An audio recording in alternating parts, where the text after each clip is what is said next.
안녕하세요. 미디어몬입니다. 이번 시간에는 기존 업로드되었던 합격이지 2024년 공통이론의 영상 모음집을 준비했습니다. 시험 전 보시고 합격의 기쁨을 누려보세요. 자, 이번 시간에는 산업재해와 중대재해에 대해서 공부를 해보도록 하겠습니다. 이 산업재해라는 용어는 우리 일상생활에 많이 쓰는 용어고, 그리고 대한민국 살면서 스스로 알게 되는 그런 용어입니다. 자, 먼저 이 산업재해를 정의하기 위해서는 재해라는 개념을 먼저 알아야 되겠죠. 이해를 하고 계셔야 됩니다. 재해의 개념을 정의하자면 어떤 위험한 상태에서 사고가 발생하여 사고의 결과로 인명의 손상을 입는 것, 우리가 재해라고 정의할 수가 있겠죠. 자, 이 정의를 할 때 또 두 단어가 나오죠. 자, 위험이라는 단어하고 사고라는 단어도 개념을 좀 정리해 주셔야 됩니다. 여기에서 시험은 또 나오고 있으니까.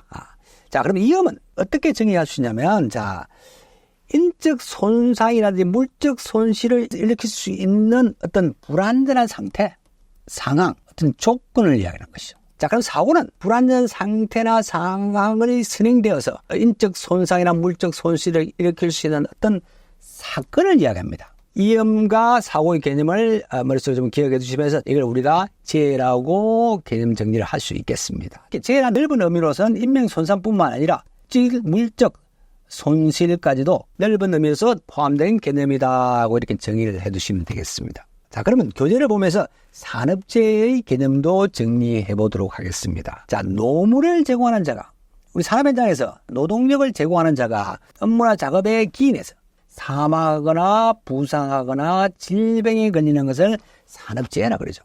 자, 그러면 산업안전보건법령에서는 어떻게 정의하고 있는지 한번 보겠습니다. 그 박스를 보겠습니다. 자, 산업재해란 노무를 제공하는 자가 업무와 관계되는 건설물이라든지 설비, 원재료, 가스, 전기, 분진 등에 의하거나 작업 또는 그 밖의 업무로 인하여 사망하거나 부상하거나 질병에 걸리는 것을 산업재해다 그런다는 개념 머릿속에 이렇게 이해를 해 주시면 되겠습니다. 그럼 다음으로 이제 중대재해라는 개념을 정리해보죠. 중대재해라는 것은 산업재해 중에 사망 등 재해의 정도가 심하거나 다수의 재해가 발생한 경우이죠. 산업안전보건법령에는 세 가지 조건을 규정하고 있습니다. 이 세 가지 조건은 공부를 많이 해주셔야 됩니다. 아마 이번 시험에도 출제할 가능성이 굉장히 높습니다. 그럼 먼저 첫 번째 조건 한번 보겠습니다. 사망자가 1명 이상 발생한 사업장. 두 번째 조건, 3개월 이상의 요양이 필요한 부상자가 동시에 2명 이상 발생한 사업장. 여기 요양이라는 것은 치료한다는 이야기입니다. 그리고 부상자 또는 직업성 질병자가 동시에 10명 이상 발생한 사업장을 중대재해라 그런다는 거, 이 세 가지 조건을 꼭 여러분이 기억해 주셔야 됩니다. 저는 이걸 어떻게 외우고 있냐면요. 1, 2, 3, 10으로 외우고 있습니다. 사망자가 1명 이상, 3개월 이상 요양에 필요한 부상자가 동시에 2명 이상, 그리고 부상자, 직업성 질병자가 10명 이상 발생한 사업장을 중대재해라 한다는 거, 수치를 꼭 기억해 두시기 바랍니다. 자, 이 중대재해와 비교해서 여러분들 중대산업재해라는 개념도 좀 정리를 해 주시기 바랍니다. 이 중대산업재해라는 개념은 어디에 나와 있냐면요. 최근에 우리 중대재해 처벌에 관한 법률이 시행이 됐습니다.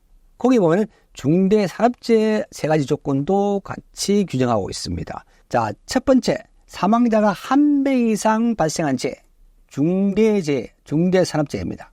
그리고 6개월 이상, 동일한 사고로 6개월 이상 치료가 필요한 부상자가 2명 이상 발생한 재해를 중대산업재해라고 합니다. 그리고 동일한 유해 요인으로 해서 대통령령으로 정하는 직업성 질병자가 1년에 3명 이상 발생한 재해, 중대산업재해라고 규정하고 있다는 거. 중대재해와 중대산업재해를 비교해서 공부를 해두시면 되겠습니다. 자, 그러면 그 아랫부분 박스 내에 보시면 중대재해가 발생했을 때 관할 지방 노동 고용 관세의 장에게 지체 없이 보고해야 됩니다. 보고 방법은 전화나 팩스 또는 그 밖의 적절한 방법을 동원해서 보고를 해야 되고, 보고 내용, 발생 개요, 피해 사항, 조치 및 전망, 그 밖의 중요한 사항, 이런 것들을 보고해야 되는 거. 산업재해가 발생했을 때 보고는 이것도 마찬가지로 관할 지방 고용 노동 관세의장에게 보고를 해야 됩니다. 사망자가 발생하거나 산업재해 발생은 보고. 자, 사망자가 발생하거나 3일 이상 휴업이 필요한 부상을 입거나 질병에 걸린 사람이 발생한 경우에는 산업재해가 발생한 날로부터 1개월 이내에 산업재해 조사표를 작성해서 관할지방 고용노동관세청에게 제출해야 된다는 거 같이 공부를 해두시기 바랍니다. 자, 이게 참고로 관할지방 고용노동관세청에 보고한다 그랬죠. 자, 고용노동부 조직을 보면은 세종에는 본부가 있습니다. 본부가 있고 그 지방에는 지방청이 있습니다. 6개의 지방청이 있죠. 지방청 산하에는 지청이 있고 그 산하에는 출장소가 있습니다. 지방청이나 지청이나 출장소에는 관할 담당 관할구역이 있죠. 지방청의 최고 책임자는 지방고용노동청장이라고 합니다. 지청에는 지청장입니다. 그 출장소에는 소장이 있겠죠. 자, 그러면 실제로 시험 문제에서는 어떻게 출제되고 있는지를 한번 보겠습니다. 자, 산업안전보건법령상 중대재해가 해당되지 않는 것은 이렇게 물어보고 있습니다. 1, 2, 3, 10이라고 그랬습니다. 사망자가 한 명 이상 발생한 재해. 두 번째, 3개월 이상 치료를 요하는 부상자가 2명 이상 발생한 사업장. 세 번째, 부상자나 직업식 질병자가 동시에 10명 이상 발생한 사업장. 이걸 우리가 중대재해라고 그랬습니다. 이 세 가지 조건을 꼭 기억해 주시면서 보기를 보겠습니다. 자, 사망자가 2명 이상 발생한 재해는 중대재해에 속하는 것이죠. 자, 부상자가 동시에 7명 발생한 재해, 이거는 중대재해로 보지 않습니다. 10명이라고 그랬죠. 부상자가 동시에 10명 이상. 그러면 답이 2번이 되겠네. 3번 보겠습니다. 지역성 질병자가 동시에 11명 발생한 재해. 이것도 중대재해에 포함되는 것이죠. 중대재해에 포함됩니다. 3개월 이상 요양이 필요한 부상자가 동시에 2명 이상, 3명 이상이죠. 3명 발생한 재해. 2명 이상이니까 이것도 중대재해에 포함된 내용입니다. 정답은 2번이 정답이 되겠습니다. 중대재해의 세 가지 조건 꼭 기억해 두시고, 중대재해가 발생했을 때 어떻게 보고하는지, 그 내용은 뭔지, 언제 보고하는지 기억해 두시고, 산업재해 발생을 보고할 때는 그 수치 3일 이상 그리고 1개월 이내 보고한다는 그 수치까지도 같이 공부를 해 두시면 되겠습니다. 자, 오늘은 여기까지 하겠습니다. 자, 이번 시간에는 재해 구성 비율에 대해서 공부를 좀 하겠습니다. 여기는 두 사람의 재해 법칙이 나오죠. 꼭 여러분이 머릿속에 기억해 주셔야 됩니다. 자, 첫 번째는 하이니의 1대 29대 300 법칙 꼭 기억해 두시고, 두 번째는 버드의 1대 10대 30대 600 법칙입니다. 이게 시간이 지나면 자꾸 헷갈립니다. 시험장에 앉아서도 헷갈립니다. 그래서 익숙해질 때까지 계속 공부를 해 두셔야 됩니다. 자, 먼저 그러면 하이니의 1대 29대 300 법칙을 보겠습니다. 자, 사고가 330건이 발생했을 때 무상해 사고가 300건, 그리고 갱상해가 29건, 그리고 중상이 1건의 재해가 발생한다는 이론입니다. 여기 이런 중상입니다. 29는 갱상이라는 거, 300은 무상해 사고입니다. 하이니는 원래 보험회사에 근무하고 있었습니다. 보험회사 근무하면서 약 7,500건의 재해를 분석했더니 한 명의 사망자가 발생하기 이전에 29건의 갱상이 발생하고, 이 29의 갱상이 발생하기 전에 300건의 무상해 사고가 일어나다는 이야기입니다. 이걸 법칙으로 만들었죠. 큰 재해는 우연히 발생하는 게 아니고 어떤 징후가 있다는 거죠. 그래서 조그마한 사소한 문제라도 방치하게 되면 큰 재해가 발생한다는 그런 이론입니다. 자, 1대 29대 300 법칙 꼭 기억해 두십시오. 버드는 1대 10대 30대 600 법칙을 만들었습니다. 하이니의 이론을 수정해서 법칙을 만들었습니다. 자, 사고 641건 중에 중상이 1건이 발생하고, 그리고 갱상이 10건이 발생하고, 인명 손상이 없는 물적만의 사고가 30건이 발생하고, 그리고 무상해 무손실 사고가 600건이 발생하다는 그런 법칙이죠. 그래서 1대 10대 30대 600 법칙입니다. 어떻게 이 수치를 기억하고 있냐면요. 자, 하이니는 119 300 법칙으로 기억하고 있습니다. 자, 버드는 1136 법칙. 1136, 요 수치도 입에서 익숙해질 때까지 공부를 많이 해주시기 바랍니다. 이게 자꾸 헷갈리는 부분이니까. 그리고 추가로 여러분이 꼭 좀 하나 기억해 주실 것은, 시험에 가끔씩 나오는 부분이 비율, 중상의 비율, 그리고 갱상의 비율, 이것도 같이 좀 기억해 주십시오. 이 수치를 외우지 못하더라도 시험 문제 나왔을 때 계산하시면 되겠죠. 이것도 같이 공부를 해 주시면 되겠습니다. 자, 이번 시간에 공부한 재해 구성 비율과 관련해서 어떤 식으로 실제로 출제가 되고 있는지를 문제를 한번 보겠습니다. 하이니의 재해 구성 비율에 따라서 갱상사고가 87건이 났습니다. 그러면 무상해 사고는 몇 건이 발생하겠는가 하고 이렇게 물어보고 있습니다. 자, 하인리의 재구성 비율 119-300 법칙하겠습니다. 1대 29대 300 법칙입니다. 자, 이런 얘기 중상이 되겠고 29는 갱상이 되겠습니다. 그리고 300은 무상해 사고가 됩니다.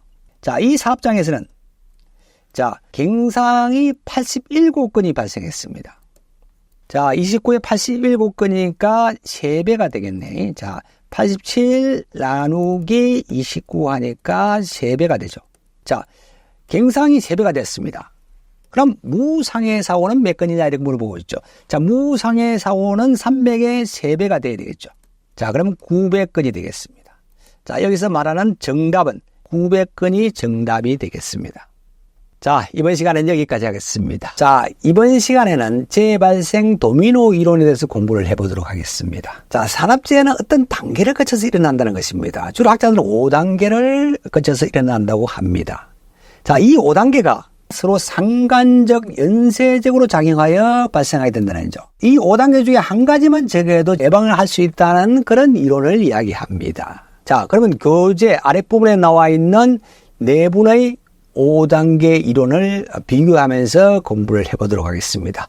자, 첫 번째는 하인이라는 분이 계시고, 그리고 버드라는 분이 있고, 아담스, 웨브라는 분이 계십니다. 이 이름을 영어로도 좀 알고 계셔야 됩니다. 시험에는 영어로 이름이 그대로 나오는 경우가 있습니다. 자, 하인리는, 자, 하인리, 버드, 아담스, 웨브. 저는 그럼 먼저 하인리 5단계 이론을 보겠습니다. 하인리는 1단계 원인을 사회적 환경이라든지 유전적 요소로 봤죠. 어떤 선체적 결합이죠. 선체적 결합을 1단계 기초 원인으로 봤습니다. 2단계는 개인적인 결함을 봤죠. 인간의 어떤 결함을 이야기하는 것이죠. 이걸 우리가 2차 원인이라고 그러죠. 2차 원인. 자, 3단계는 자, 직접 원인인 불안전한 행동과 불안전 상태에서 사고가 나고 상해가 발생한다는 거. 5단계 이론 꼭 기억해 두시고. 자, 버드는 그럼 1단계 이론을 제어 통제의 부족으로 봤습니다. 관리 통제의 부족이죠. 관리의 부족. 자, 2단계 원은 기본 원인, 기원으로 봤죠. 이 기본 원인은 우리가 일반적으로 개인적인 요인이 있을 것이고, 작업상 요인이 있죠. 개인적인 요인이라 그러면, 자, 지식이라든지 어떤 기능이 부족한 거. 그러니까 육체적이고 정신적, 개인적인 요인이라고 할 수도 있겠고, 자, 작업적 요인이라는 것은, 자, 기계라든지 설비의 결함을 이야기할 수 있는 것이고, 그리고 어떤 부적절한 작업 방법, 이런 것들이 어떤 작업 방법, 작업상의 요인들, 이런 요인들이 기본 원인으로 해서 직접 원인인 징후가 발생하고, 그리고 사고가 하고 상해가 발생한다는 거. 버드 이론입니다. 다음 아담스 이론을 보겠습니다. 아담스는 관리 구조 요인을 우리가 1단계 원인으로 봤습니다. 관리적 결함을 이야기하는 것이죠. 자, 2단계는 작전적 에러를 봤습니다. 경영자나 감독자의 잘못된 행동. 3단계는 전술적 에러를 봤습니다. 자, 작업자의 불안전한 행동과 조작에 의해서 사고가 나고 상해 및 손실이 일어난다는 것이죠. 자, 여기에서는 작전적 에러가 전술적 에러를 꼭 여러분이 기억해 주셔야 됩니다. 이 순서를 시험에서는 바꿔놓습니다. 여기에 우리가 작전이라든지 전술은 어떤 군사적인 용어죠. 작전은 상위 개념입니다. 전술은 하위 개념이죠.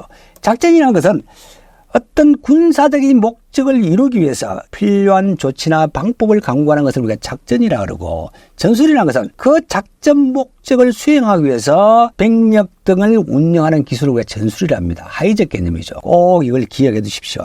자, F는 하이니의 이론과 거의 비슷합니다. 어떤 유전적과 환경 요인, 그리고 2단계는 인간의 어떤 결함에 의해서, 3단계는 불안전한 행동과 상태에 의해서 사고가 나고 재해가 발생한다는 것. 이 네 분의 5단계 이론을 비교해서 꼭 공부를 해두시기 바랍니다. 자, 이 도미노 이론에 대해서는 여러 형태로 문제가 출제되고 있습니다. 5단계 이론에 대해서 순서가 맞는 것, 틀린 것. 그리고 네 분의 이론을 비교해서 문제가 출제되기도 하고, 여러 가지 형태로 문제가 출제되고 있으니까 요 네 분의 이론은 꼭 여러분이 머릿속에 기억해 두시고, 자, 출제된 기출문제를 한번 보겠습니다. 다음은 재발생 관한 이론이다. 가까이 재발생 이론의 단계를 잘못 다해난 것을 이렇게 물어보고 있습니다. 자, 먼저 하인리 이론이죠. 하인리 이론은 사회적 환경과 유전적 요소가 1차 원인이었습니다. 자, 2단계 개인적인 결합에서 불안전한 행동 및 불안전 상태의 직접 원인에서 사고 재해가 난다는 것이 맞는 것이고, 버드 이론 보겠습니다. 자, 재해 관리 부족이죠. 재해 관리 부족 1단계 원인을 보고 기본 원인을 2단계로 봐서 직접 원인인 징후가 나타나서 접촉 사고가 나고 재해 손실이 일어난다는 거. 이걸 맞는 것이고. 자, 4번 보겠습니다. 아담스 이론. 기초 원인이 1단계 원인이라고 해도 이게 아니죠. 어떤 관리 구조의 결함에서 1단계 원인을 봤습니다. 그리고 작전적 에러. 자, 경영자나 감독자의 행동의 잘못. 그리고 전술적 에러. 그래서 사고가 나고 재해가 난다라고. 이게 틀린 것이죠. 자, 답은 3번이 되겠고, 외부 이론은 유전과 환경의 1단계고, 환경의 원인에서 인간의 결함으로 해서 3단계는 불안전한 행동과 상태에 의해서 사고가 나고 재해가 발생한다는 것입니다. 자, 여기는 하이니 이론과 버드 이론, 아담스 이론, 이 세 가지는 꼭 여러분이 머릿속에 기억해 주셔야 됩니다. 시험에 자주 출제가 되고 있는 부분입니다. 자, 오늘은 여기까지 하겠습니다. 자, 오늘은 여러분과 같이 안전관리 조직 행태에 대해서 공부를 해보도록 하겠습니다. 자, 먼저 산업안전보건법령에서 정하고 있는 안전보건관리 체계에 대해서 조직도를 보면서 간략하게 정리하고 또 구체적으로 공부를 하도록 하겠습니다. 자, 그러면 조직도를 한번 보겠습니다. 자, 사업장에는 사업주가 있죠. 제조업 같은 경우는 공장장이 있을 것이고, 건설현장 같은 경우는 현장마다 소장이 있겠죠. 그 소장 밑에는 각 부서장이 있습니다. 각 부서장이 있고, 각 과장이 있고, 각 직조 반장이 있죠. 이분들을 우리가 관리감독자라 그러죠. 그 관리감독자 아래에는 작업자들이 있습니다. 이걸 우리가 생산 라인이라고 그러죠, 라인. 자, 그리고 안전보건 관리 업무를 총괄하기 위해서 실질적으로 그 사업장에 실질적인 책임이 있는 책임자를 안전보건 관리 책임자로 선임해서 운영하게끔 되어 있고, 그리고 도급 사업장에서 관계 수급인과 같은 장소에서 근무를 할 경우에는, 작업을 할 경우에는 안전보건 관리 책임자를 안전보건 총괄 책임자로 지정해서 운영하게끔 되어 있습니다. 그리고 안전보건에 관한 중요 사항을 심의하기 위해서 노사동수로 산업안전보건위원회를 두게끔 되어 있습니다. 안전보건관리 책임자에게 안전보건 기록에 관한 사항들을 보좌하고, 그리고 관리감독자를 지도 조언하기 위해서 안전관리자, 그리고 보건관리자, 산업보건위를 선임해서 운영하게끔 되어 있습니다. 이런 전문가분들을 우리가 스텝이라고 그러죠. 이 조직도를 기억하면서 세 가지 조직 행태에 대해서 구체적으로 공부를 해보도록 하겠습니다. 자, 이 조직 행태는 세 가지로 구분하고 있죠. 첫 번째, 라이닝이 있습니다. 직계식이라고 그러죠. 조직도에서 보시면은 생산 라인을 통해서 안전관리 업무가 이루어지는 행태, 우리가 라이닝이라 그러고, 주로 근로자 100인 미만 사업장에 적합한 행태입니다. 그리고 스태핑이 있죠. 별도의 스텝을 구성해서 안전보건 업무를 총괄하게 하는 것, 이걸 우리가 스태핑이라고 그러죠. 주로 근로자 100인 이상, 1000인 미만 사업장에 적합한 구조죠. 자, 다음은 라인 스태핑이 있습니다. 라인 스텝 혼합행위죠. 직계 참모식이죠. 라인이 안전보건 업무를 주관 수행합니다. 그리고 전문 스텝을 별도로 구성해서 안전보건 대책을 수립하거나 라인의 안전보건 업무를 지도 지원하는 그런 행태죠. 우리나라 산업안전보건법에서 권장하고 있는 그런 조직 행태입니다. 주로 근로자 1000인 이상 사업장에 적합한 조직 행태입니다. 그래서 이 세 가지 조직 행태를 분명히 구분해서 공부해 두시고, 시험에 자주 나오는 부분은 이 세 가지 조직 행태의 장단점이죠. 자, 장단점에 대해서 공부해 보겠습니다. 그러면 라인행의 장점과 단점을 먼저 한번 보겠습니다. 자, 라인행은 생산 라인이 안전 업무를 주관하는 조직 행태죠.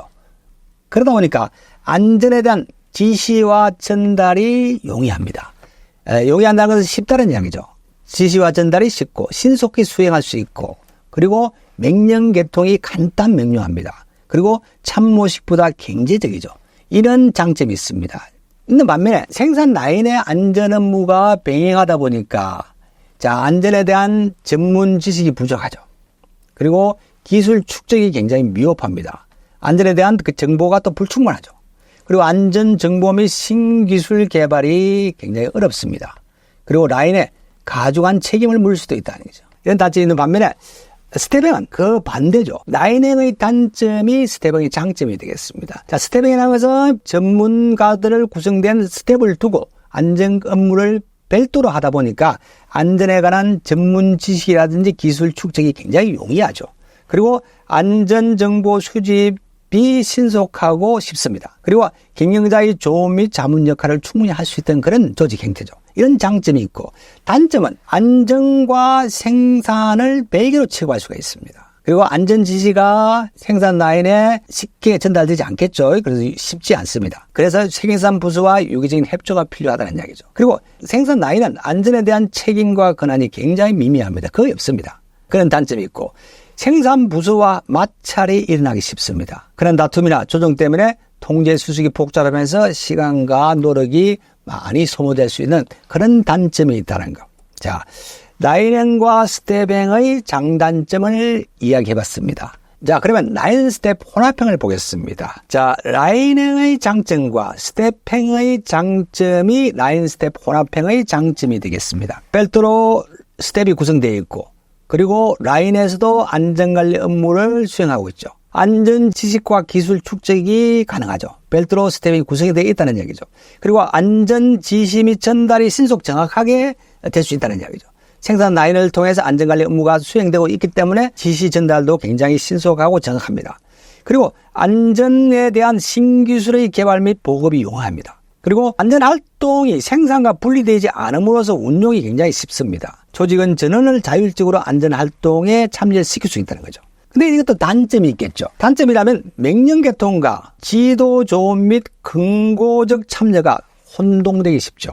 그리고 스텝의 힘이 커지면 라인이 굉장히 무력해질 수 있다는 단점이 있고, 그리고 스텝의 월권회의 경우가 있고, 그리고 라인이 스텝에 의존 또는 활용치 않는 경우도 발생할 수 있습니다. 자, 이런 것이 단점이 되겠죠. 그런데 우리나라 사업장에서는 산업안전보건법령에 의해서 주로 라인 스텝 혼합형을 적용하고 있습니다.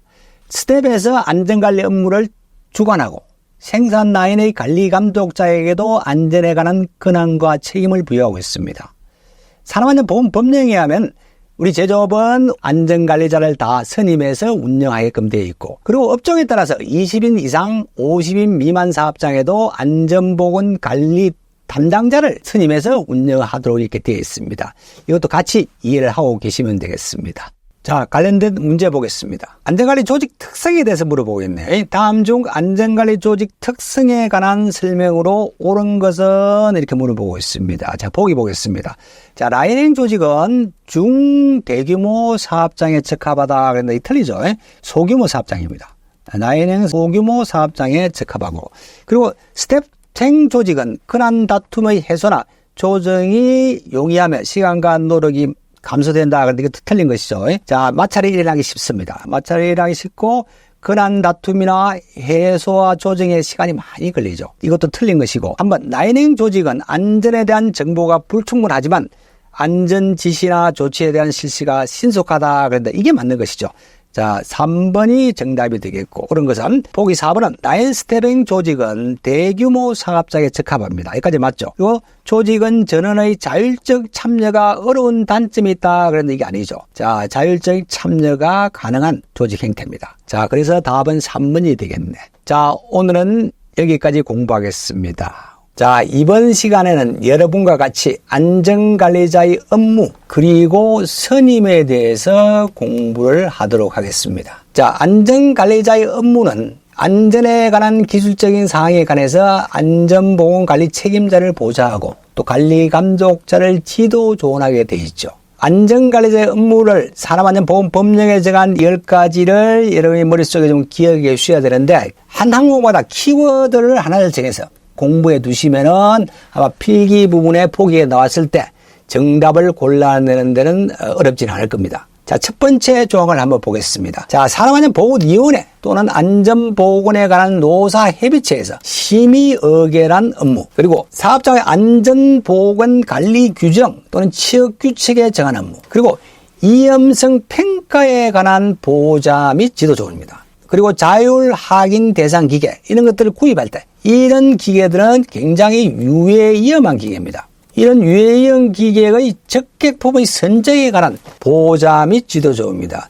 안전보건 계획의 수립 그리고 실시에 관한 보호자 및 지도조언, 그리고 사업장의 순회 점검 지도 조치의 건의, 자, 그리고 산업재해 발생의 원인 조사 분석 재발 방지를 위한 기술적 보호자 및 지도조언.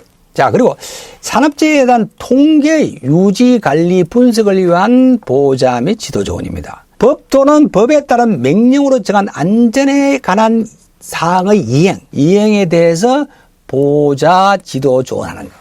그리고 업무 수행의 내용의 기록 유지, 그 밖의 안전에 관한 사항으로 고용노동부 장관이 정한 사항을 이렇게 수행해야 된다고 최소를 규정하고 있습니다. 동그라미 친 이 부분을 키워드로 생각하시면서 공부를 해두시면 되겠다고 말씀을 제가 드립니다. 예. 자, 그리고 이 사업장에서는 규모에 따라서 안전관리자를 몇 명을 선임해야 된다고 규정화 되어 있죠. 그거 보겠습니다. 50명 이상은 안전관리자를 다 선임하게끔 되어 있습니다. 자, 그리고 제조업이라든지 운수업, 이런 업종들, 제가 자주 발생하고 있는 조금 더 위험한 업종들, 이런 업종들은 500명을 기준으로 합니다. 50명에서 500명 미만은 1명 이상입니다. 500명 이상은 2명이라는 거 기억해 두시고, 그리고 뭐 덜 위험한 업종들이 있죠. 이런 업종들은 우리가 통신업이라든지 도매 및 소매업, 서비스업 이런 것들은 1000명을 기준으로 하죠.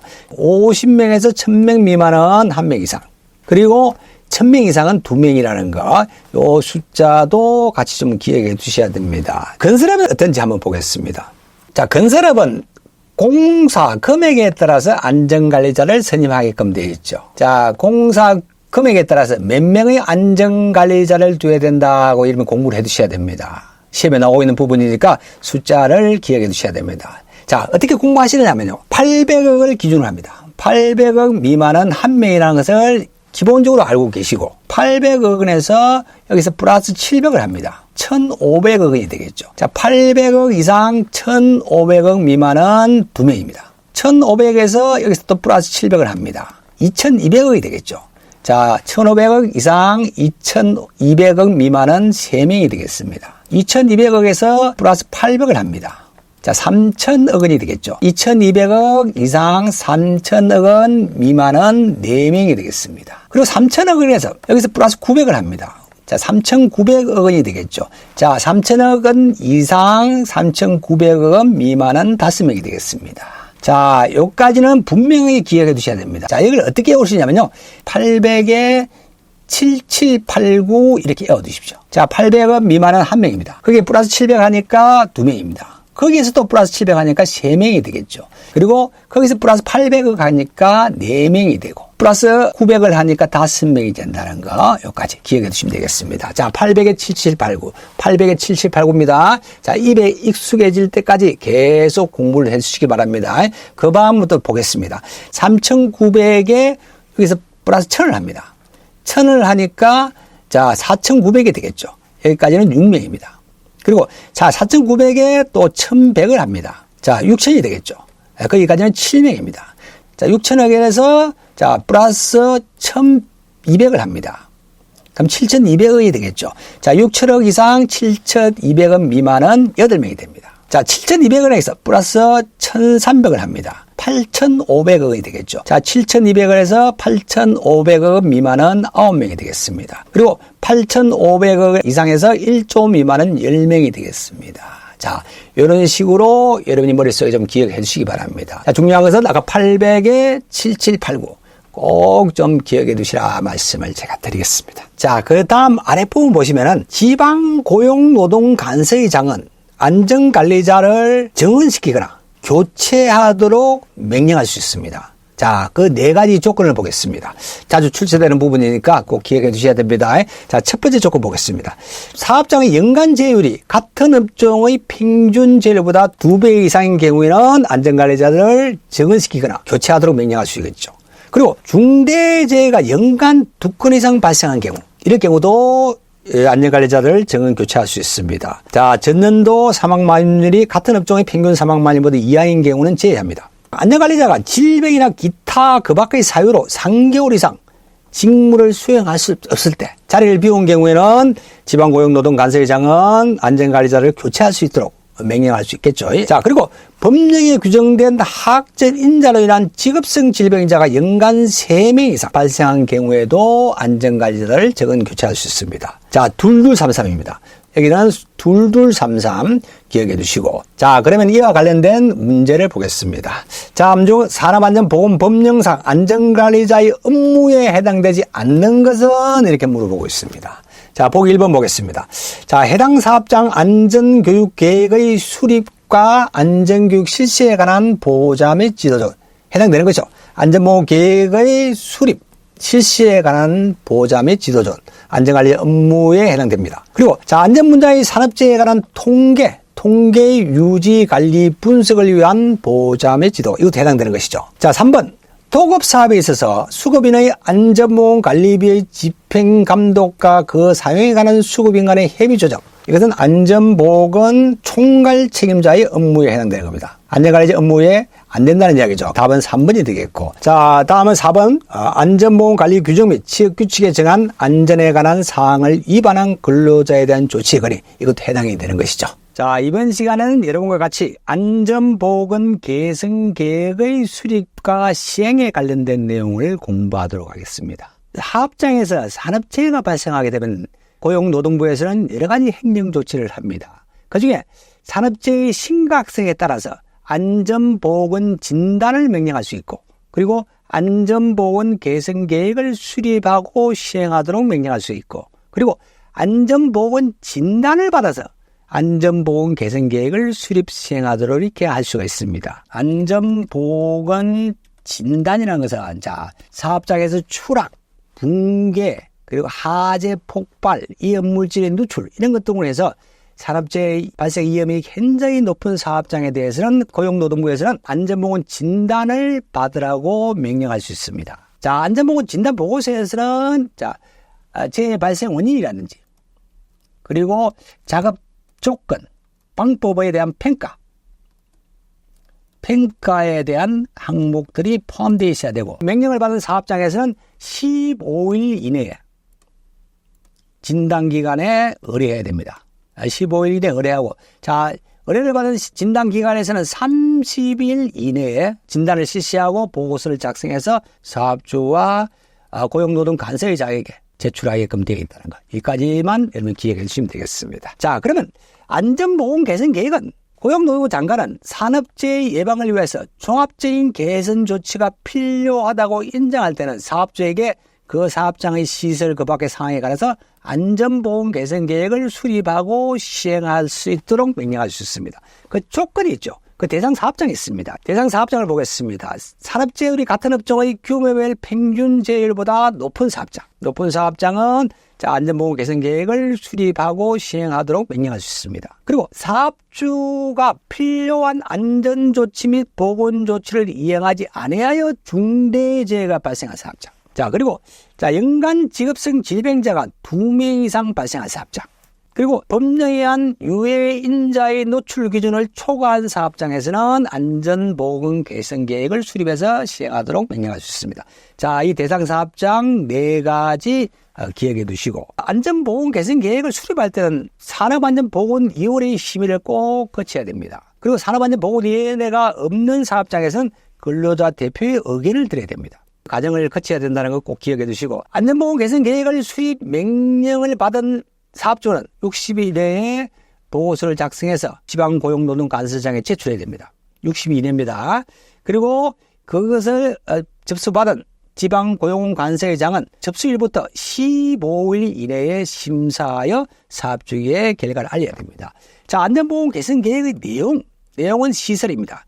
시설이라든지 안전보건 관리 체제, 안전보건 교육, 그리고 산업재해 예방 및 개선을 위한 필요한 사항 이런 것들을 내용으로 해야 된다는 까지 기억해 두시고 안전보건 진단을 받아서 안전보건 개선 계획을 수립 시행하도록 명령할 수 있는 사업장이 있죠. 그 대상 사업장 4가지도 같이 공부를 해 두셔야 됩니다. 자, 안전보건 진단을 받아서 안전보건 개선 계획을 수립하는 사업장 대상 보겠습니다. 자, 산업재해율이 같은 업종 평균재해보다 2배 이상이죠. 아까 진단을 받지 않고 안전보건 개선 계획을 수립 시행한 사업장은 산업재해보다 높은 사업장이었습니다. 그런데 안전보건 진단을 받아야 되는 경우에는 자, 2배 이상입니다. 사업주가 필요한 안전조치 및 보건조치를 이행하지 않아 중대재해가 발생한 사업장. 또 아까 같은 조건이죠. 자, 그리고 직업성 질병자가 연간 2명 이상 발생한 사업장. 그리고 상시 근로자가 1000명 이상인 경우에는 3명 이상입니다. 자, 안전보험 개선 계획을 수립하고 시행해야 됩니다. 자, 네 번째 대상 조건을 보겠습니다. 자가방역이 불량하거나 화재, 폭발, 그리고 누출 사고 등으로 사회적 무리를 일으킨 사업장은 안전보건 진단을 받아서 안전보건 개선 계획을 수립하고 시행해야 됩니다. 자, 이 네 가지 대상 조건, 대상 사업장의 조건 기억해 두시고, 자, 그러면 관련 문제를 보겠습니다. 산업안전보건 법령상 사업주가 안전보건 조치 의무를 이행하지 아니하여 발생한 중대재해가 연간 한 건 이상 발생했을 경우 조치하여야 할 사무에 해당하는 것은 이렇게 물어보고 있죠. 안전이라는 보건조치 의무를 이행하지 아니하여 중대재해가 한 건 이상 발생할 경우에는 안전보건 개선 계획을 수립해서 시행하도록 명령할 수 있죠. 자, 정답은 2번이 되겠네. 보기 3번에 안전관리자를 정원 교체할 수 있는 경우에는 자, 조건은 중대재해가 2건 이상입니다. 지방고용노동간서의장은 안전관리자를 정원하거나 교체할 수 있도록 명령할 수 있는 거죠. 자, 여기에서 정답은 2번이 되겠습니다. 자, 이 부분은 우리 사원칙은 시험에 계속 출제되고 있습니다. 아마 이번 시험에도 출제될 가능성이 굉장히 높죠. 사원칙이 어떤 것이 있는지 네 가지를 기억해 두시고, 그리고 내용까지도 같이 기억해 두셔야 됩니다. 자, 먼저 손실우연의 원칙이 보겠습니다. 자, 재해 발생 결과 손실이 있냐 없냐 유무, 그리고 행태, 크기는 우연적이라는 거죠. 필연적이 아닙니다. 자, 사고의 발생과 손실의 발생에는 우연적인 관계고, 그리고 손실은 위원회에서 결정되기 때문에 예측할 수가 없습니다. 따라서 예방이 최선이다 하는 원칙이 손실우연의 원칙입니다. 꼭 기억해 두시고, 자, 두 번째 원칙, 원인 연계의 원칙, 원인 연쇄의 원칙, 원인 계기의 원칙. 재해 발생에는 반드시 그 원인이 있습니다. 원인이 있고 원인은 연쇄적으로 이어진다는 거죠. 자, 손실은 우연적이지만 사고의 원인과 결과의 관계는 필연적으로 인과관계가 있습니다. 자, 그게 원인 연계의 원칙입니다. 자, 세 번째 보겠습니다. 예방 가능의 원칙이죠. 재해는 사전에 예방이 가능하다는 이야기죠. 자, 재해는 원칙적으로 원인만 제거하면 예방이 가능하다는 이야기입니다. 그래서 예방 가능의 원칙이 있을 것이고, 자, 대책 선정의 원칙이 있습니다. 사고의 원인이나 불안전 요소가 발견되면 반드시 안전대책이 선정되어 실시되어야 됩니다. 그리고 자, 재해 예방을 위한 가능한 안전대책은 반드시 존재하고 대책 선정이 가능하다는 이야기죠. 그리고 안전대책이 강구되어야 한다는 이야기죠. 그래서 안전대책 선정의 원칙입니다. 자, 네 가지 원칙, 손실우연의 원칙, 그리고 원인 연계의 원칙, 그리고 예방 가능의 원칙, 대책 선정의 원칙, 이 네 가지는 꼭 여러분이 기억해 주셔야 됩니다. 자, 손실의 원인을 알게 되면 예방 대책이 가능하다. 자, 손실 우연의 원칙, 그리고 원인 연계의 원칙, 예방 가능의 원칙, 대책 선정의 원칙, 네 가지. 손실의 원인을 알게 되면 예방과 대책이 가능하다. 그런 이야기입니다. 자, 그렇게 외워두시면 되겠습니다. 자, 다음은 사고 예방 대책의 5단계를 보겠습니다. 하이니의 이론이죠. 5단계 대책 순서 기억해 두시고, 그리고 그 내용에 대해서 좀 공부를 해 주시고, 그리고 특히 합의 3를 통한 안전대책 적용, 교육적 대책, 기술적 대책, 동료적 대책, 이 세 가지 기억해 두시고, 자, 그러면 단계별 한번 순서를 보겠습니다. 자, 1단계죠. 1단계는 안전관리 조직입니다. 안전관리 조직을 구성해서 안전활동을 실시하는 그런 단계죠. 자, 안전조직을 통해서 안전 업무를 수행하는 단계입니다. 경영자의 안전 목표를 설정한다든지, 안전관리자를 선임한다든지, 그리고 안전활동의 방치 및 계획을 수립한 이런 단계죠. 1단계입니다. 2단계는 사실을 발견하는 단계죠. 자, 불안전한 요소나 상태 등을 발견하는 단계죠. 자, 현상 파악하는 단계죠. 자, 사고 조사를 통해서, 사고 및 활동 기록 검토를 통해서, 작업 분석을 통해서, 안전보건 진단을 통해서, 직원의 건의를 통해서 불안전한 상태나 행동을 발견하고, 그리고 안전회의 및 토의를 통해서 사실을 발견하는 단계죠. 자, 세 번째는 분석 평가하는 단계입니다. 원인을 규명하는 단계죠. 직접적인 원인과 간접 원인을 규명하는 단계입니다. 작업 분석을 통해서, 안전성 진단 및 평가 분석을 통해서, 사고 보고서 및 현장 조사 분석을 통해서, 사고 기록을 통해서, 인적 물적 조건의 분석을 통해서, 작업 공정의 분석을 통해서 사고 원인을 규명하는 그런 단계죠. 자, 3단계 분석 평가 단계였습니다. 자, 4단계는 대책을 선정하는 단계죠. 대책을 수립하는 단계입니다. 기술 측면에서 개선한다든지, 교육 및 훈련을 개선한다든지, 수칙을 개선한다든지 그리고 인사 조정을 하는 이런 단계, 대책 선정의 단계죠. 마지막 단계에서는 대책을 적용하는 단계죠. 합의라는 분이 제시한 이론 3E를 통해서 대책을 적용하고 있습니다. 자, 여기 합의라는 분은 영어로도 기억해 두시고, 그리고 어떤 시험에는 합의라고 나오기도 하고 어떤 시험에는 합의라고 나오기도 합니다. 동일한 분입니다. 동일한 분이라는 걸 기억해 두시고. 그럼 3위가 뭐냐? 자, 첫 번째는 교육적인 대책이죠. 교육 훈련을 실시한다는 거. 에듀케이션은 E입니다. 자, 그럼 기술적인 대책이죠. 기술적인 대책은 엔지니어링이죠.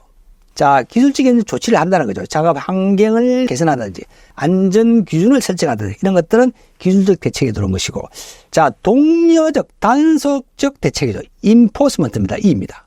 그래서 3E죠. 자, 감독이라든지 규제, 관리를 강화한다는 거. 적합한 기준을 선정한다는 거, 안전 규정 및 규칙을 준수하게 한다는 거, 근로자에게 기준을 이해시키는 거, 이런 것들을 우리가 독려적, 단속적, 관리적 대책이죠.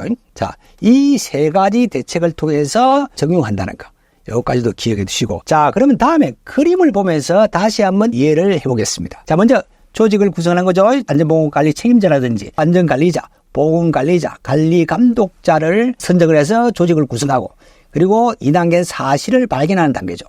안전점검이라든지 사고조사를 통한 불안전한 상태나 불안전 행동을 발견하는 그 단계. 자, 3단계는 분석입니다. 평가 분석하는 단계입니다. 자, 사고 요인의 원인을 분석한다든지 재해를 분석하고 경제적 손실 등을 분석하는 그런 단계죠. 그리고 대책을 수립하죠. 분석 결과에 대한 적합한 대책을 수립하는 겁니다. 기술 개선을 한다든지 교육 및 훈련을 개선한다든지 수칙을 개선하는 이런 대책을 수립하고, 합의의 3를 통해서 대책을 적용합니다. 자, 에듀케이션, 교육을 실시한다든지, 그리고 엔지니어링, 자, 기술적 조치를 한다든지, 그리고 인포스먼트, 단속적 대책, 관리적 대책, 감독이라는 규제 관리를 강화한다든지 이런 대책을 적용하는 단계.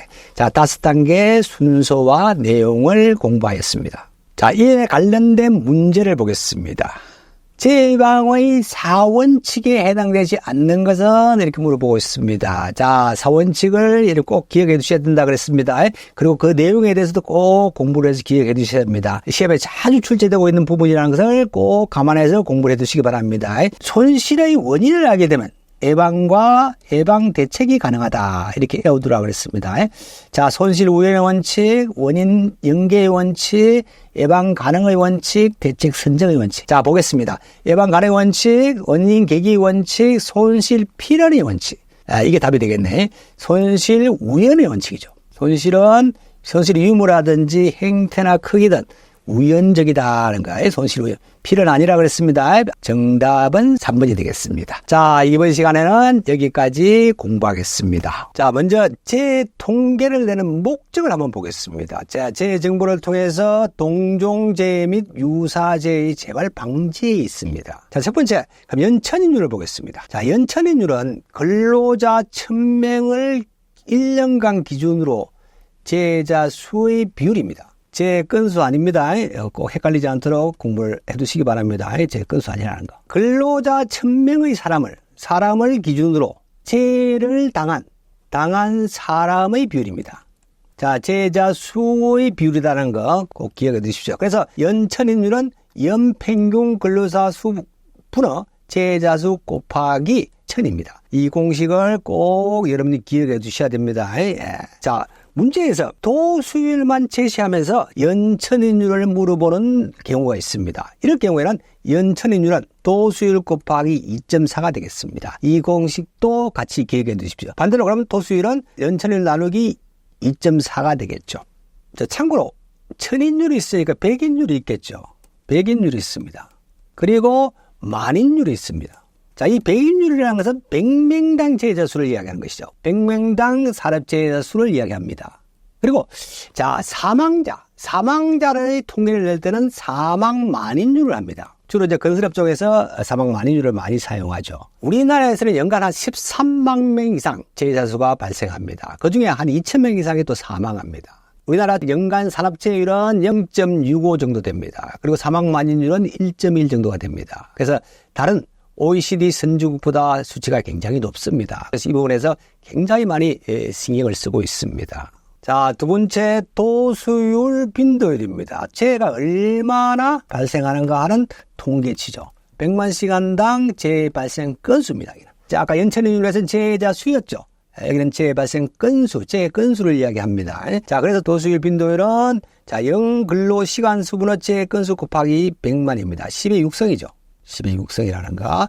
요 계산식 꼭 여러분이 좀 기억해 두시고 꼭 알고 계셔야 됩니다. 그리고 다음 한산도수율이라고 있습니다. 자, 한 사람의 작업자가 평생 작업할 때 발생할 수 있는 재해 건수입니다. 한산도수율은 도수율 곱하기 100만 분의 평생 근로시간 10만. 평생 근로시간 10만으로 계산합니다. 계산해서 자, 100만 분의 10만이 되면 10분의 1이죠. 도수율 곱하기 10분의 1은 결국 도수율 곱하기 0.1이라는 거. 요 계산식도 같이 좀 기억해 주셔야 됩니다. 자, 그럼 보겠습니다. 10만 시간은 어떻게 10만 시간 나왔는지 한번 보겠습니다. 10만 시간은 자, 한 사람이 하루 8시간, 그리고 1년에 300일, 40년을 일한 것을 계산합니다. 그리고 잔업 4,000시간을 플러스해서 10만 시간으로 추정합니다. 자, 문제에서 평생 근로시간 제시가, 문제에서 근로시간을 제시가 없는 경우라든지 평생 근로시간을 10만 시간으로 제시했을 때는 한산도수율은 도수율 곱하기 0.1입니다. 꼭 기억해 두시고. 자, 문제에서 평생 근로시간이 12만 시간으로 제시하는 경우가 있습니다. 이때는 한산도수율은 자, 도수율 곱하기 0.12가 된다는 거. 그것도 같이 기억해 두시면 되겠습니다. 자, 세 번째 강도율 보겠습니다. 이 강도율이라는 것은 자, 근로시간 합계 1000시간당 재해로 인한 근로손실 일수를 나타냅니다. 자, 재해의 어떤 발생의 어떤 경중이라든지 강도를 나타내는 것이죠. 자, 재해로 인해서 얼마나 크게 다퉜는지를 나타내는 통계치라 이렇게 보시면 되겠습니다. 그래서 강도율은 영근로시간 수분의 근로손실 곱하기 1000입니다. 강도율 계산식 말씀드렸습니다. 아까 연천인율 계산식, 도수율 계산식, 강도율 계산식까지 말씀을 드렸습니다. 충분히 공부해서 꼭 여러분이 머릿속에 기억해 두셔야 됩니다. 자, 그리고 이 근로손실일수라는 것은 자, 장애 등급에 따라서 법으로 정해져 있습니다. 일수가 정해져 있죠. 자, 장애가 발생하게 되면은 1급부터 14급으로 14등급을 나눕니다. 1급은 중증장애이죠. 자, 14급은 갱증장애입니다. 이 등급에 따라서 근로손실수가 정해져 있죠. 꼭 기억해 두실 수치는 사망이라든지 1급에서 3급까지는 7,500일입니다. 꼭 7,500일이라고 기억해 두시고 14등급은 50일입니다. 이 수치는 기억해 두셔야 됩니다. 시험에 이 수치는 제시해 주지 않고 있습니다. 대부분 4등급에서 13등급까지는 문제에서 근로손실일수가 며칠이다 하고 이렇게 제시를 해주죠. 근데 1급부터 사망이나 1급부터 3급 7,500일하고 14등급의 50일은 문제에서 제시해 주지 않고 있습니다. 그래서 여러분이 꼭 머릿속에 기억해 주셔야 돼요. 예, 꼭 기억해 주셔야 말씀을 드리고. 그리고 또 이 문제에서 휴업 일수, 요양 일수를 며칠이다 하고 이렇게 문제에서 제시해 주고 있습니다. 근데 휴업 일수라든지 요양 일수를 제시했을 때는 여러분이 이제 근로손실 일수를 계산해 내야 됩니다. 자, 그때 2번 등으로 휴업 시의 근로손실 일수는 휴업 일수, 문제에서 제시해주고 온 휴업 일수 또는 요양 일수 곱하기 365분의 300입니다. 그게 근로손실 일수입니다. 여기 300은 연 근로 일수입니다. 자, 문제에서 근로 일수가 연 근로 일수가 280일이라면 이건 365분의 280을 해야 됩니다. 자, 여기까지 이것도 같이 꼭 기억해 주셔야 됩니다. 자, 문제를 한번 풀어보면서 강도율은 어떻게 계산하는지 이해를 해보도록 하겠습니다. 자, 문제 보겠습니다. 자, 상시 근로자 수가 200명입니다. 200명이고 연근로시간이 2,400시간입니다. 연근로 2,400시간이라는 것은 하루 8시간, 1년에 300일, 곱하기 300일이죠. 예. 자, 이 사업장에서는 재해가 4건이 발생했습니다. 그러니까 4건이 발생해서 사망자가 1명이 발생하고 휴업일수가 500일이 발생했습니다. 자, 이때 강도율은 연근로시간수죠. 연근로시간수, 상시 근로자가 200명이고 연근로시간수가 2,400시간이라고 그랬습니다. 자, 사망자가 1명 발생했죠. 사망자 1명 발생했을 때는 근로손실수가 아까 7,500이라 했습니다. 이거는 여러분이 꼭 머릿속에 기억해 주셔야 됩니다. 문제에서 제시해 주지 않고 있습니다. 자, 플러스, 7점엔 플러스. 자, 휴업일수가 500일이 500일로 문제에서 제시해 주고 있습니다. 이럴 경우는 500 곱하기 1년 365분의 연간 근무일수, 연간 근로일수 300입니다. 300 곱하기 해줘서 곱하기 1000이 되겠죠. 1000입니다. 자, 이렇게 계산하는 거죠. 자, 이렇게 계산 16.48이 나왔습니다. 자, 이렇게 문제 풀어봤습니다. 자, 이게 사망자 한 명이 발생했을 때는 강도율은 7.500이라는 거. 예, 꼭 기억해 두셔야 되고. 자, 휴업일수로 문제가 제시될 때는 근로손실수를 500 곱하기, 휴업일수 500 곱하기 360으로 300이 한다는 거. 여기가, 자, 연간 근로일수가 280일이 되면 365로 280이 된다는 거. 요거까지만 여러분이 기억해 두시면 강도율 문제는 충분하게 풀 수가 있습니다. 자, 강도율도 한산 강도율이 있습니다. 자, 한 산업의 작업자가 평생 작업할 때 발생할 수 있는 근로 손실 일수죠. 자, 한산 강도율은 강도율 곱하기 1000분의 평생 근로시간 10만입니다. 결국 강도율 곱하기 100이 되겠죠. 문제에서 평생 근로시간이 제시가 없는 경우라든지 평생 근로시간이 10만 시간을 제시할 때는 한산 강도율은 강도율 곱하기 100이 되겠습니다. 그리고 문제에서 평생 근로시간을 12만 시간을 제시할 경우에는 한산 강도율은 강도율 곱하기 120이 되겠습니다. 여기까지도 이 계산식도 꼭 여러분이 좀 기억해 주셔야 되겠다고 말씀을 드립니다. 자, 다음은 종합재해지수입니다. 우리 필기에서는 가끔씩 출제되지만 실기에서 굉장히 자주 출제되고 있습니다. 그래서 필기 공부하시면서 지금 공부를 충분히 해두시기 바랍니다. 자, 종합재해수는 간단합니다. 계산식이 간단하죠. 이 빈도와 강도를 혼합해서 집계하는 지표입니다. 그리고 도수율과 강도를 동시에 비교하는 그런 통계치입니다. 자, 종합재해수는 FSI는 루트 도수율 곱하기 강도율입니다. 자, 그러면 예문을 한번 보겠습니다. 상시 근로자 수가 100명인 사업장에서 1일 8시간 근무합니다. 근무하고 연간 280일을 근무했습니다. 자, 이때 한 명의 사망사고가 발생했고, 그리고 4건의 재해로 인해서 180일의 휴업일수가 발생했습니다. 자, 이 사업장의 종합재해지수는 얼마인가 이렇게 물어보고 있습니다. 자, 종합재해지수를 알기 위해서는 자, 먼저 도수율을 구해야 될 것이고, 또 강도율을 구해야 됩니다. 도수율과 강도율을 먼저 구해야 되겠죠. 자, 도수율 보겠습니다. 도수율은 연간 근로시간 수분의 재건수죠. 자, 연간 근로시간 수는 100명입니다. 100명이 8시간 280일을 근무했습니다. 분어 재건수가 5건이 되겠죠. 사망이 1건 발생하고 그 위에 4건이 발생했습니다. 그래서 5건이 발생했습니다. 분어 5건 곱하기 100만입니다. 100만 하니까 22.32가 나왔습니다. 자, 도수율은 22.32가 나왔습니다. 자, 강도율 구하겠습니다. 자, 강도율은 자, 연간 근로시간 수분의 근로손실일수죠. 연간 근로시간수가 100명이 8시간 280일을 근무했습니다. 분어, 자, 사망자가 1명. 사망자는 근로손실수가 7,500일이라고 했습니다. 자, 사망자 7,500일 1급부터 3급 7,500일입니다. 14급은 50일이라는 거 꼭 기억해 두시라고 그랬습니다. 자, 사망자가 1명 발생했으니까 7,500일이 근로손실 플러스, 근로손실수 플러스. 자, 휴업일수가 180일입니다. 휴업일수가 180일 경우에는 자, 180일 곱하기 365분의 연간 근로일수, 일수죠. 여기는 280일이었습니다. 365분의 280일 곱해줍니다. 그래서 곱하기 1000 하니까 34.1이 나왔습니다.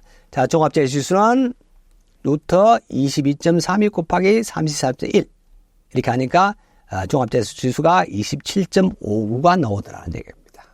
자, 그러면 박스 내 몇 가지 또 계산식을 공부해 보도록 하겠습니다. 가끔씩 필기 부분에서 출제가 되고 실기 부분에서 출제가 되고 있습니다. 자, 먼저 보겠습니다. 세이프티 스코어라는 게 있습니다. 세이프티 스코어라는 것은 과거와 현재의 안전 성적을 비교하는 통계치입니다. 자, 여기에 계산시각과 판정 기준을 꼭 여러분이 기억해 두셔야 됩니다. 자, 세이프티 스코어는 현재의 근로 총시간수 분의 과거의 빈도율 곱하기 100만입니다. 분의 현재 빈도율 마이너스 과거의 빈도율입니다. 이 계산식 꼭 기억해 두시고 성적 점수가 나왔을 때 그 점수를 가지고 판정을 해야 됩니다. 문제는 거기까지 다 물어보고 있습니다. 자, 판정을 할 때 판정 기준은 플러스면 과거에 비해서 나쁜 기록입니다. 그리고 마이너스면 좋은 기록을 나타내고 있습니다. 자, 플러스 2.00, 2.2 이상이 될 때는 과거보다도 심각하다는 이야기입니다. 그리고 플러스 2에서 마이너스 2까지는 과거와 차이가 없다는 이야기고, 그리고 마이너스 2 이하는 과거보다 좋아졌다는 이야기입니다. 그래서 판정 기준까지도 같이 공부를 해 두셔야 됩니다. 그리고 다음은 이제 평균 강도율이라는 게 있죠. 평균 강도율은 제 한 건당 평균 손실 일수를 표시하는 것입니다. 자, 그래서 도수일분의 강도율 곱하기 1000입니다. 이것도 계산식 기억해 두시라고 말씀을 드리고.